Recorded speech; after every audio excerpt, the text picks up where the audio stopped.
Hi, it's Patrick Hutzel from IntensiveCareHotline.com, where we instantly improve the lives for families of critically ill patients in intensive care so that you can make informed decisions, get peace of mind, control, power, and influence fast. So today I've got an email from one of my clients, Joy, and Joy has a question and a situation that she needs help with. So let me read out Joy's email and then I'll answer her question. So Joy writes, "Hi Patrick, my 83-year-old aunt was in fantastic shape but suffered a major stroke in the first week of September. She was on a ventilator through her mouth. The stroke happened behind her right eye and left her unable to move her left arm and leg, but she can still see out of both eyes and turn her head. Weeks later, they discovered the source of the blood clot, a massive, benign tumor in her left aortic ventricle. She underwent heart surgery. They stopped her heart and removed it and blocked off that section. She began to recover and they graduated her to a tracheostomy, but it was never properly inserted, so her vitals were always through the roof. Then one day she flatlined and they realized she'd not been getting enough air the entire time because the tracheostomy malfunctioned due to improper installation. They did CPR and brought her back.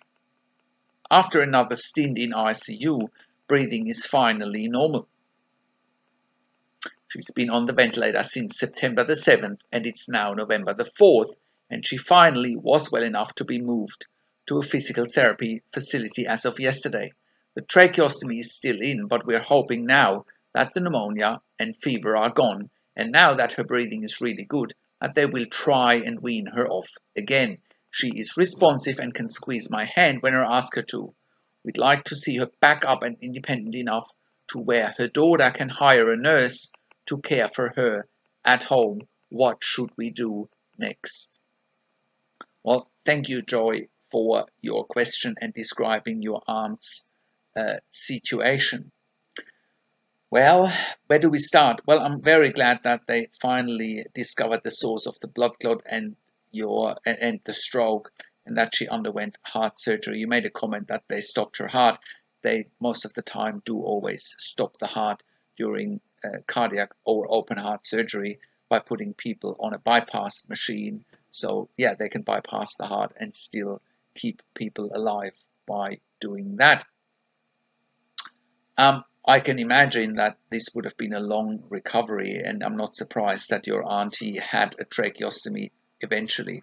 It's disappointing to hear that they didn't properly insert the tracheostomy and that there were complications that most likely, from what you are sharing, got your aunt to have a cardiac arrest because she probably went into respiratory failure because of the tracheostomy not being inserted properly. That's a major event and potentially being caused by medical negligence, something you may want to, or you and your family may want to investigate down the line. We can help you with that, for example, by reviewing medical records, and we can find out very quickly if there has been medical negligence or not. So you are then saying that your auntie, after the CPR and after having the tracheostomy inserted properly, that she's been on the ventilator since September the 7th and it's now November the 4th. So you're talking about 2 months of ventilation. Finally, she was well enough to be moved to a physical therapy facility, and but she's still not off the ventilator. So, and now that her breathing is better, they will try and wean her again. Now you're telling me that she's responsive and she can squeeze your hands when you ask her to, and that's all good.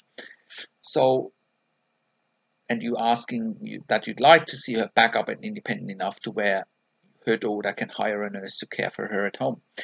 So here are two things that I can see, Joy, that I believe are incredibly important. Number one, your aunt has gone to what's probably an LTAC facility, long-term acute care, and they're trying to wean her off the ventilator there. Now, the reality is most LTACs are not designed to wean patients off ventilation. They are often a better version of a nursing home. So what that means is patients go from ICU or intensive care to LTACs. They're going from an environment where there's critical care doctors, critical care nurses that are really well trained to look after ventilation, tracheostomy.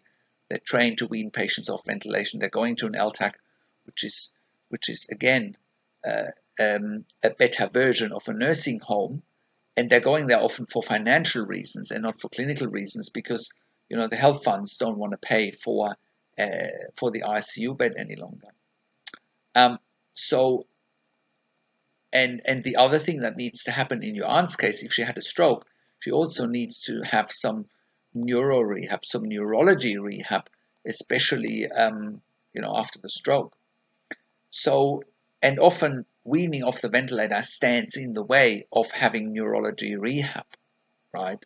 Both is important, of course, but it's sort of the chicken and egg question. Which one is more important? Which one is first? Is weaning off the ventilator more important? Is the neurology rehabilitation more important, right? Both are important, but we can often only do one instead of the other. And again, most LTACs are not designed to provide neurology rehabilitation. So one of the steps for your family should be to ask the neurologist of what their plan is from a neurology point of view to get your aunt into neurology rehabilitation for the stroke.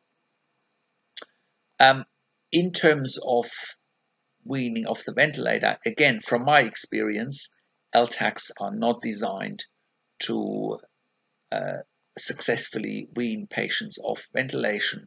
Again, they're a better version of a nursing home. They often don't have an ICU attached to it.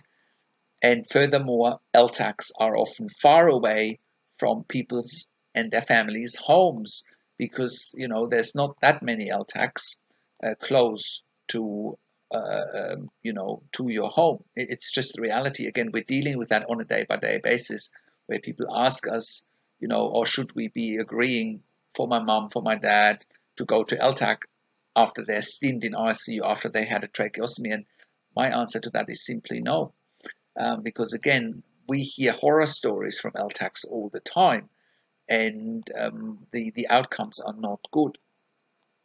So what's the solution to that? Well, the solution, Joy, really is to look at options like intensive care at home. So you're talking that your aunt's daughter is already thinking about hiring a nurse to care for her at home.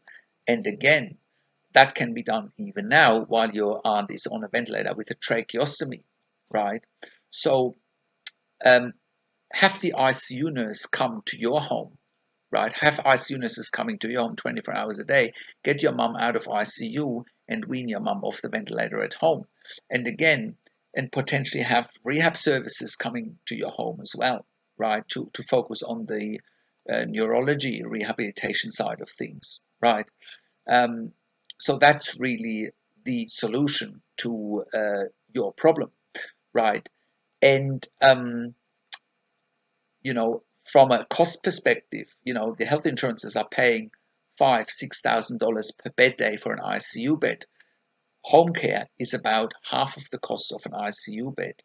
It might be a little bit more expensive than LTAC, but nevertheless, your aunt will be in the right environment, and she'll be surrounded by the skills that she needs, which is ICU nurses, and she can have a respiratory therapist coming to your home, and all of that. So it can all be done at home in a much nicer environment, and that's the answer to that, right?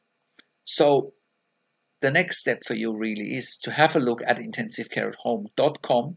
That's intensivecareathome.com, and get more information there in how the service is set up. Again, Intensive Care at Home provides home care nursing with intensive care nurses 24 hours a day to provide an intensive care substitution service and a genuine alternative to a long-term stay in intensive care, to a long-term stay in LTAC, right?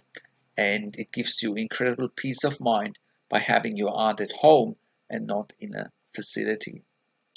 So that's your questions answered for today. If you have a question, give us a call on one of the numbers on the top of the website, or if you have a question, just email me to support@intensivecarehotline.com, and I'll talk to you then. Take care and have a great day.